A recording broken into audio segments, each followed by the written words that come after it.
Assalamualaikum warahmatullahi wabarakatuh. Kembali lagi bersama Ustaz Jeffrey di kelas pembelajaran IPA. Dan pada kesempatan kali ini kita akan membahas satu tema tentang sistem reproduksi pada hewan.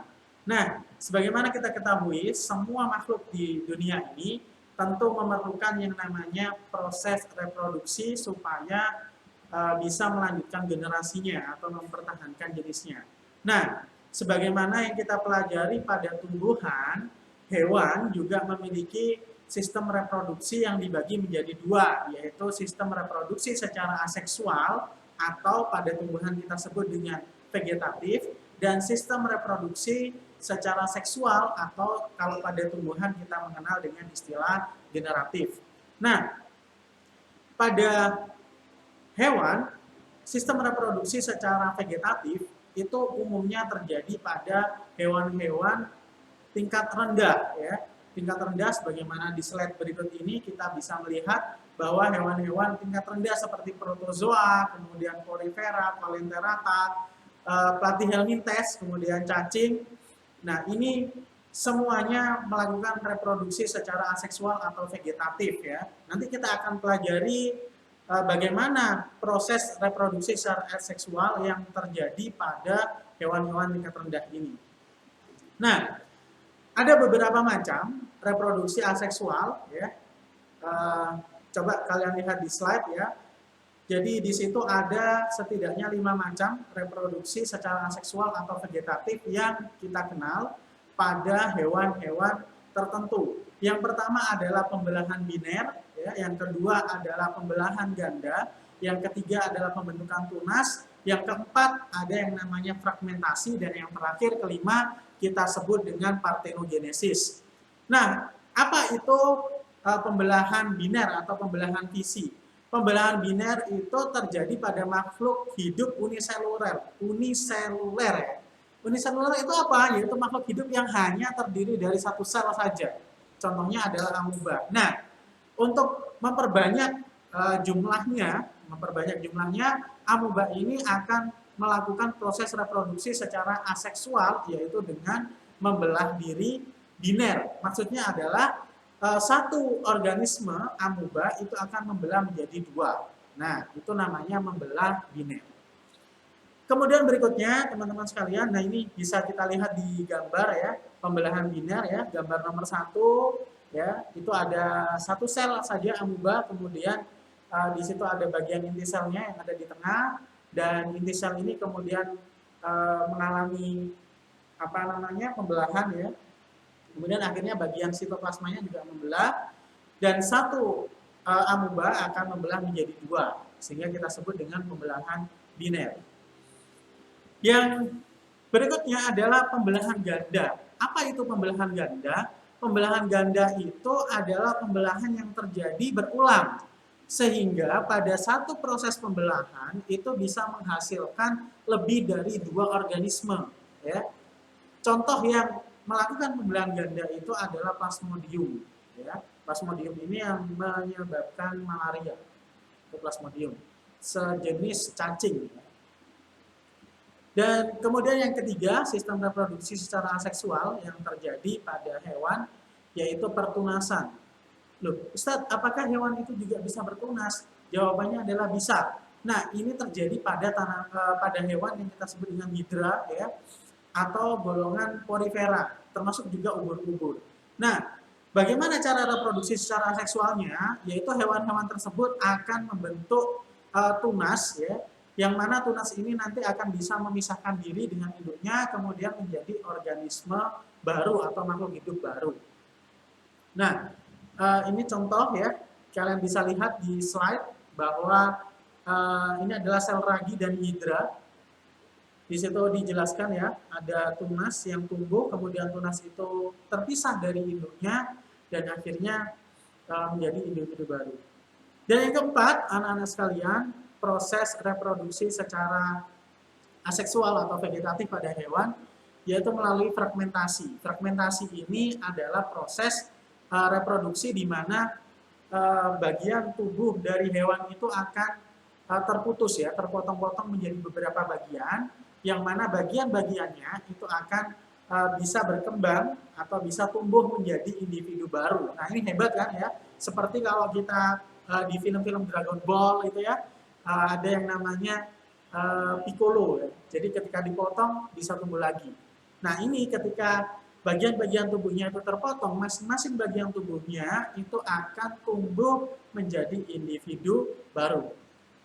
Nah ini contohnya adalah pada cacing pipih planaria. Ya, ini ada bagian kepala, kemudian ada bagian badan dan bagian ekornya. Silahkan kita bisa lihat di slide. Nah, di situ dia akan terpotong menjadi 3 bagian. Ada bagian kepala, kemudian ada bagian badan dan bagian ekor. Nah, masing-masing bagian ini ya, bagian kepala dan juga bagian ekornya itu akan tumbuh menjadi individu baru sehingga dia dapat menghasilkan banyak individu ketika satu kali proses fragmentasi, tergantung jumlah fragmennya yang dihasilkan berapa. Dan yang terakhir, yang kelima, reproduksi pada hewan secara aseksual atau vegetatif, kita kenal dengan istilah parthenogenesis. Nah, parthenogenesis ini sebenarnya adalah telur yang tidak dibuahi. Jadi hewan ini menghasilkan telur, tapi telur ini tidak dibuahi. Nah, meskipun tidak dibuahi, telur ini dapat berkembang biak menjadi individu baru. Nah, ini terjadi pada lebah madu. Jadi lebah madu itu dia menghasilkan telur yang tidak dibuahi oleh serangga jantan, tapi dia bisa menghasilkan lebah yang baru atau individu baru, lebah anakan yang baru. Nah, ini kita sebut dengan parthenogenesis. Nah, berikutnya, teman-teman sekalian, kita akan belajar tentang reproduksi seksual atau generatif yang terjadi pada hewan. Nah, untuk reproduksi seksual itu biasanya terjadi pada hewan-hewan tingkat tinggi. Ya, hewan-hewan tingkat tinggi itu hewan-hewan yang memiliki tulang belakang atau hewan-hewan yang multiseluler, itu juga merupakan hewan-hewan tingkat tinggi. Nah, ini perkembangan generatif, sebagaimana kita belajar di bab 1 tentang sistem reproduksi manusia, bahwa perkembangan generatif atau seksual selalu diawali dengan yang namanya fertilisasi atau pembuahan, yaitu bertemunya sperma dengan ovum. Nah, pada pada hewan tingkat tinggi, ya, reproduksi seksual itu kita pecah menjadi 2. Di mana reproduksinya itu ada di dalam tubuhnya atau bisa di luar tubuhnya. Jadi kita namakan dengan fertilisasi internal atau fertilisasi eksternal. Nah, saya kira ini tidak perlu kita tidak perlu kita jelaskan lebih detail. Nanti kita langsung aja contohnya. Contoh misalkan yang bereproduksi secara internal itu ayam, kambing, itu kan sperma dan ovumnya itu bertemu di dalam tubuh betina. Sedangkan reproduksi secara atau fertilisasi secara eksternal itu bisa kita lihat pada ikan dan katak, di mana ikan betina itu bertelur terlebih dahulu, ya, atau katak betina juga bertelur terlebih dahulu, kemudian katak jantan itu akan mengeluarkan spermanya. Nah, sperma dan sel telur dari betina ini bertemu di luar tubuh masing-masing. Di luar tubuh katak betina juga di luar tubuh katak jantan, sehingga ini kita namakan dengan reproduksi atau fertilisasi secara eksternal. Nah, setelah terjadi pembuahan, maka akan terbentuk zigot. Nah, zigot ini akan berkembang menjadi embrio. Nah, pada hewan itu kita mengenal perkembangan dan kelahiran embrio itu melalui 3 cara. Yang pertama adalah vivipar, yaitu melahirkan.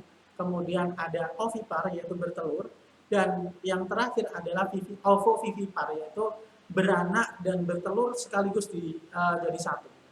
Jadi misalkan contoh vivipar ini adalah manusia, ya, golongan mamalia, kelinci, tikus, itu dia hamil dulu, mengandung di dalam tubuh, ya, kemudian melahirkan. Kalau misalkan dia itu vivipar, contohnya adalah unggas, ya, golongan apes, ya, golongan reptil tertentu itu juga melakukan reproduksi secara ovipar, yaitu dia bertelur. Setelah dibuahi kemudian bertelur. Cicak, kemudian kadal, ya, kemudian ayam, bebek itu kan reproduksinya secara ovipar atau perkembangan embrionya secara ovipar. Nah, yang terakhir adalah ovovivipar. Dia mengandung ya atau gestasi dulu dan juga bertelur. Jadi telurnya itu berkembang dia ada di dalam. Nah, ini terjadi pada ular boa. Jadi ular boa itu telurnya itu dia punya telur tapi dia disimpan di dalam, kemudian dia akan mengeluarkan telurnya itu pada saat sudah matang. Wayai netes istilahnya itu waktunya menetas itu dikeluarkan, sehingga sistem perkembangan embrionya itu kita namakan dengan ovovivipar, gabungan dari ovipar dan vivipar. Nah, ini di slide bisa kalian lihat ya beberapa contoh reproduksi seksual pada hewan. Ada pada ikan, kemudian ada pada kata, amfibi, kemudian ada pada reptil dan mamalia. Ya.